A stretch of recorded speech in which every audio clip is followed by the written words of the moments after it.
என்ன வேணும் உனக்கு? ஏய் இங்க பாரு, அந்த லீலாவை உன் கண்ட்ரோல்ல தான் நீ எங்கேயோ மறைச்சு வச்சிருக்க. அவளை வச்சு நீ என்ன பிளான் பண்ண போறேன்னு எனக்கு நல்லா தெரியும். அதனால நான் நேரா மேட்ருக்கு வரேன். அந்த லீலாவை என்கிட்ட ஒப்படைச்சிரு. இந்த பார், இது உனக்கு தேவையில்லாத வேலை. உனக்கு உங்க அக்கா கல்யாணத்தை நடத்த பணம் வேணும்ல, அதுக்காக தானே அங்க இருக்க. எனக்கு அது நல்லா தெரியும். அது ஏன் பிரச்சனை, அதை நான் பாத்துக்கிறேன். உனக்கு என்ன வந்துச்சு? இந்த பார், நீ இன்னொரு பக்கத்துல இந்த கல்யாணத்தை நிறுத்துறதுக்கு பிளான் பண்ணிட்டு இருக்கேன்னு எனக்கு நல்லா தெரியும். அதான் டீசெண்டா உன்ட்ட டீல் பேசலாம்னு வந்திருக்கேன். உங்க அக்கா கல்யாணம் மண்டபம் வரைக்கும் போய் நின்று போச்சுல, அந்த கல்யாணத்தை திரும்ப நடத்துறதுக்கு 10 லட்சம் என்ன 20 லட்சம் தரேன். அதாவது நீ இந்த கல்யாணத்தை நடத்தி வச்சாலும் சரி, வைக்கலைனாலும் சரி, ஏன் மாமனார் உனக்கு பணம் கொடுக்க போறது கிடையாது.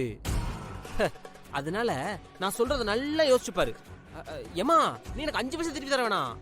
அட வட்டி கூட வேணாமா. அந்த பணத்தை வச்சு உங்க அக்கா கல்யாணத்தை ஜாம் ஜாம் நடத்தலாம். பணத்தை வாங்கிட்டு அந்த லீலாவை என்கிட்ட ஒப்படைச்சிரு. இதான் என்னோட சூப்பரான டீல். எப்படி இருக்கு?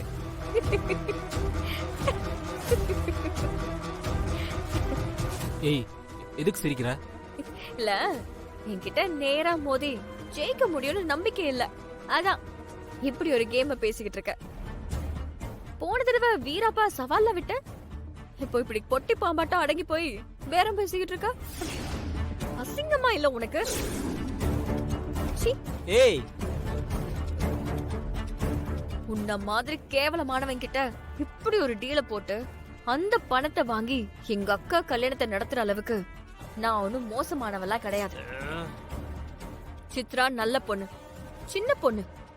அவளுக்கு எந்த பிரச்சனையும் இல்லாம நல்ல வாழ்க்கையை அமைச்சு கொடுக்க வேண்டிய பொறுப்பு எனக்கு இருக்கு. அதே சமயம் எங்க அக்கா கல்யாணத்தை நடத்த வேண்டிய கடமையும் இருக்கு.